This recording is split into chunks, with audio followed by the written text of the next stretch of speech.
Nesco music कॉन्सर्टमधील drugs प्रकरणानंतर अंमली पदार्थ विरोधी मोहिमेला आता वेग आलेला आहे। टिटवाळ्यामधून तब्बल 5,000 एक्स्टसीच्या गोळ्या या जप्त करण्यात आलेल्या आहेत। जप्त करण्यात आलेल्या ड्रग्जची किंमत ही साधारण 6 कोटींच्या घरामध्ये आहे। पॉल नावाच्या महिलेला देखील अटक करण्यात आलेली आहे।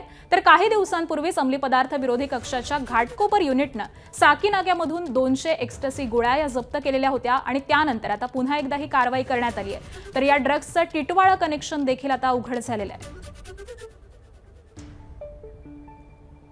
आणि याच संदर्भामध्ये अपडेट जाणून घेऊयात आमचे प्रतिनिधी सचिन गाड यांच्याकडून।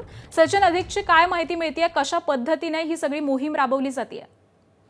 आकांक्षा, नेस्कोमध्ये झालेल्या ड्रग्स प्रकरणानंतर आता अंमली पदार्थ विरोधी कक्षाने ज्या पार्टी ड्रग्सचं रॅकेट सध्या मुंबईत सुरू आहे त्यांच्या विरोधात मोहीम ही वेगवान केलेली आहे। साकी नाक्यामध्ये गेल्या आठवड्यात 200 गोळ्या या जप्त करण्यात आल्या होत्या। त्यावेळेला इरफान अन्सारी नावाच्या एका इसमाला अटक करण्यात आली होती आणि त्याच प्रकरणात आता टिटवाळा येथे पोलिसांनी कारवाई करत तब्बल 5,000 एक्स्टसी गोळ्या या जप्त करण्यात आलेल्या आहेत। त्यांची किंमत ही जवळपास 6 कोटींच्या घरात असल्याची माहिती मिळते। विशेष म्हणजे ज्या गोळ्या जप्त करण्यात आलेल्या आहेत त्यांच्यावर मर्सिडीज असं लिहिलेलं आहे, मर्सिडीजचा लोगो देखील आहे आणि ज्या गोळ्या या नेस्को प्रकरणात जप्त करण्यात आलेल्या होत्या एका गिरलानी नावाच्या आरोपीकडून, त्या गोळ्यांवर देखील मर्सिडीज असा उल्लेख होता। त्यामुळे आता या दोन्ही प्रकरणांचा काही जोडलेले आहेत का याचा देखील आता पोलिसांकडून तपास केला जातोय। आकांक्षा, निश्चित धन्यवाद सचिन या सगळ्या सविस्तर माहितीसाठी।